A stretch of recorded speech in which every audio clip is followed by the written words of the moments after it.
In this video, I'd like to tell you a bit about the math behind large margin classification. This video is optional, so please feel free to skip it, but it may also give you better intuition about how the optimization problem of the support vector machine, how that leads to large margin classifiers. In order to get started, let me first remind you of a couple properties of what vector inner products look like. Let's say I have two vectors u and v that look like this, so both two-dimensional vectors. Then let's see what u transpose v looks like. And u transpose v is also called the inner product between the vectors u and v. U is a two-dimensional vector, so I can plot it on this figure. So let's say that's the vector u. And what I mean by that is if on the horizontal axis, that value takes whatever value u1 is, and on the vertical axis, the height of that is whatever u2 is, the second component of the vector u. Now, one quantity that would be nice to have is the norm of the vector u. So these are double bars on the left and right that denotes the norm or the length of u. So this just means really the Euclidean length of the vector u, and this, by Pythagoras theorem, is just equal to u1 squared plus u2 squared square root, right? And this is the length of the vector u. That's a real number. So it says, what is the length of this? What is the length of this vector down here? What is the length of this arrow that I just drew is the norm of u. Now let's go back and look at the vector v, because we want to compute the inner product. So v will be some other vector with some value v1, v2, and so the vector v will look like that. So we'll draw v like so. Now let's go back and look at how to compute the inner product between u and v. Here's how you can do it. We're going to take the vector v and project it down onto the vector u. So I'm going to take a orthogonal projection, or a 90-degree projection, so project it down onto u like so. And what I'm going to do is measure the length of this red line that I just drew here. So I'm going to call the length of that red line p. So p is the length, or is the magnitude, of the projection of the vector v onto the vector u. Right? So let me just write that down. So p is the length of the projection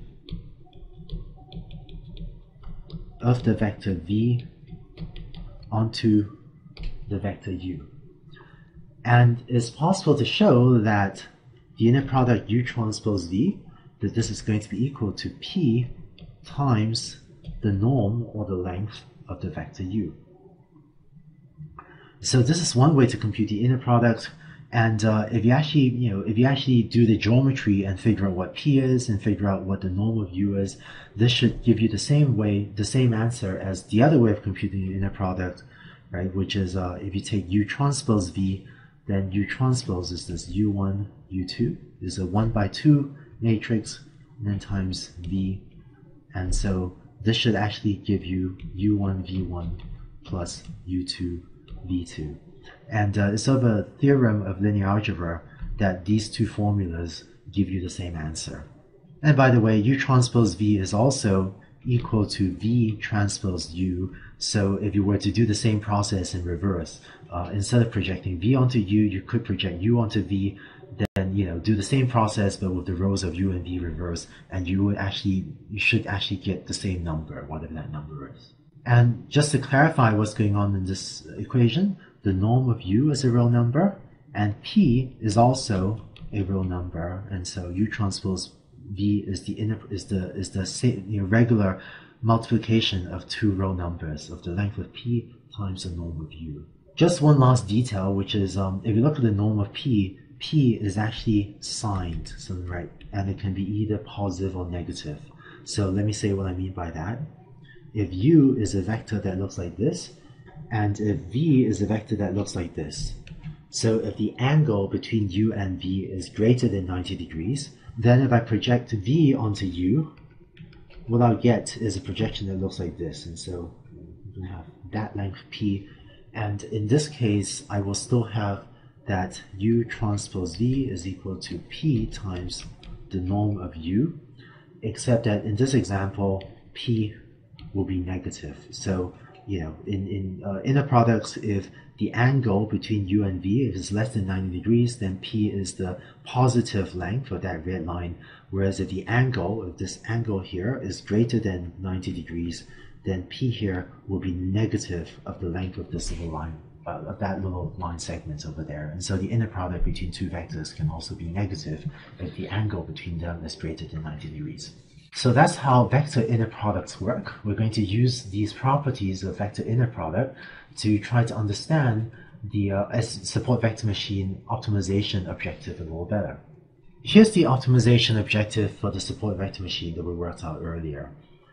Just for the purpose of this slide, I'm going to make one simplification, just to make the objective easy to analyze. And what I'm going to do is ignore the intercept terms. I'm going to just ignore theta 0 and set that to be equal to 0.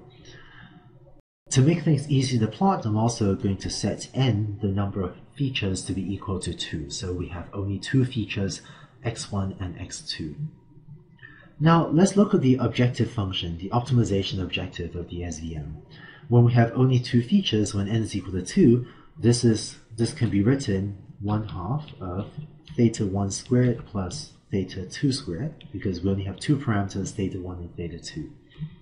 And what I'm going to do is rewrite this a bit. I'm going to write this as 1/2 of theta 1 squared plus theta 2 squared, and then square root squared. And the reason I can do that is because for any number, w, right, the square roots of w and then squared, that's just equal to w. So square roots and squared should give me the same thing.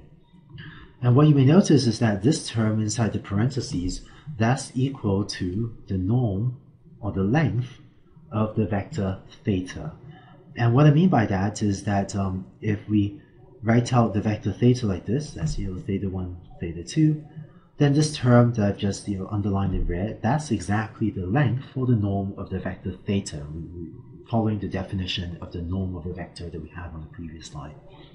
And in fact, this is actually equal to the length of the vector theta, whether we write it as theta 0, theta 1, theta 2, that is if theta 0 is equal to 0, as I assume here, or just the length of theta 1, theta 2. But for this line, I'm going to ignore theta 0. So let me just treat theta as this, let me just write theta, the norm of theta, as this theta 1, theta 2 only. But the math works out either way, whether we include theta 0 here or not. So it's not going to matter for the rest of our derivation. And so finally, this means that my optimization objective is equal to 1/2 of the norm of theta squared. So all the support vector machine is doing in the optimization objective is minimizing the squared norm or the squared length of the parameter vector theta. Now what I'd like to do is look at these terms, theta transpose x, and understand better what they're doing. So given a parameter vector theta and given an example x, what is this equal to? And on the previous slide, we figured out what U transpose V looks like for different vectors U and V. And so we're going to take those definitions, with theta and xi playing the roles of U and V, and let's see what that picture looks like. So let's say I look at just a single training example.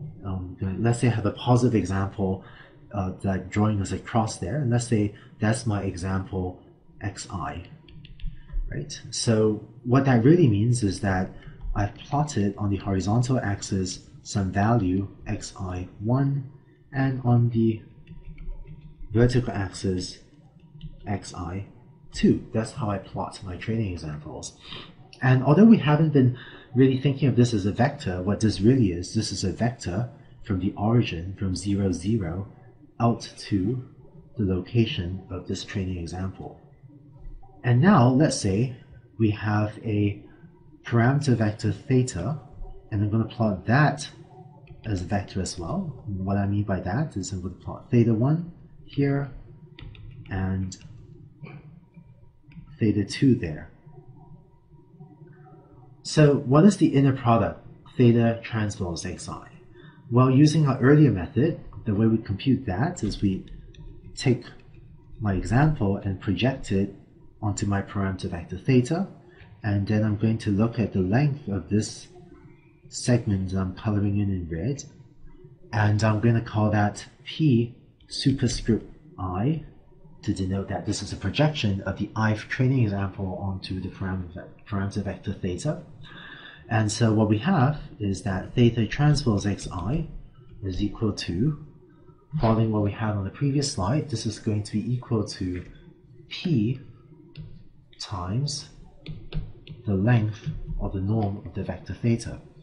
And this is of course also equal to theta 1 x1 plus theta 2 x2. So each of these, is an equally valid way of computing the inner product between theta and xi. Okay, so where does this leave us? What this means is that these constraints, that theta transpose xi be greater than or equal to 1, or there's less than or equal to minus 1, what this means is I can replace these with constraints that pi times x be greater than or equal to 1, because theta transpose xi is equal to pi times the norm of theta. So writing that into our optimization objective, this is what we get, where I have, instead of theta transpose xi, I now have this pi times the norm of theta. And just to remind you, we worked out earlier too that this optimization objective, that can be written as 1/2 times the norm of theta squared. So now let's consider the training example that we have at the bottom. And for now, continuing to use the simplification that theta 0 is equal to 0, let's see what decision boundary the support vector machine will choose. Here's one option. Let's say the support vector machine were to choose this decision boundary. This is not a very good choice because it has very small margin. This decision boundary comes very close to the training example.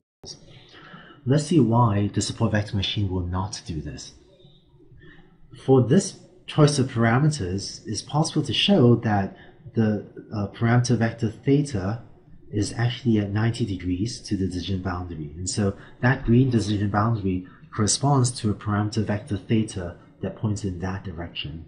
And by the way, the simplification that theta 0 equals 0, that just means that the decision boundary has to pass through the origin 0, 0 over there. So now let's look at what this implies for the optimization objective. Let's say that this example here, let's say that's my first example, x1.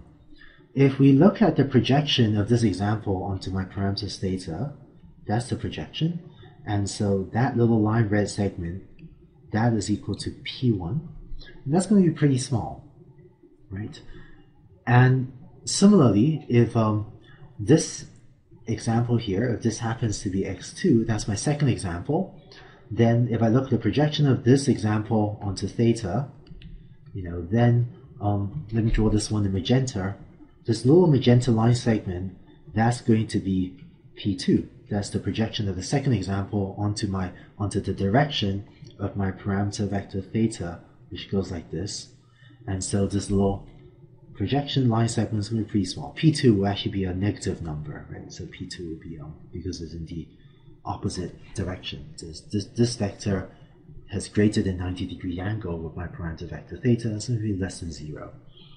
And so what we're finding is that these terms pi and are going to be pretty small numbers. And so if we look at the optimization objective and see, well, for positive examples, we need pi times the norm of theta to be bigger than or equal to 1. But if pi over here, if p1 over here is pretty small, that means that we need the norm of theta to be pretty large, right? Because if p1 of theta is small and we want p1 times the norm of theta to be bigger than or equal to 1, well, the only way for that to be true, for the product of these two numbers to be large, if p1 is small, is if we set norm of theta to be large. And similarly, for our negative example, we need p2 times the norm of theta to be less than or equal to minus 1. And we saw in this example, right, that P2 is going to be a pretty small negative number. And so the only way for that to happen as well is for the norm of theta to be large. But what we're doing in the optimization objective is we're trying to find a setting of parameters where the norm of theta is small. And so, so this doesn't seem like such a good direction for the parameter vector theta. In contrast, let's look at a different decision boundary. Here, let's say this SVM chooses that decision boundary. Now the picture is going to be very different. If that's the decision boundary, here's the corresponding direction for theta. So with the decision boundary, being that vertical line, that corresponds to, it's possible to show using linear algebra that the way to get that green decision boundary is to have the vector theta be at 90 degrees to it.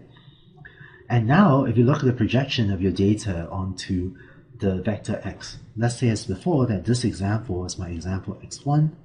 So when I project this onto x, onto theta, what I find is that this is P1, that length there is P1, and from other example, if that example is x2, and I do the same projection, then what I find is that this length here is P2, really this is going to be less than 0, and you notice that now P1, right, and P2, these lengths of the projections are going to be much bigger. And so if we still need to enforce these constraints that P1 of the norm of theta is greater than equal to 1, because P1 is so much bigger now, the norm of theta can be smaller.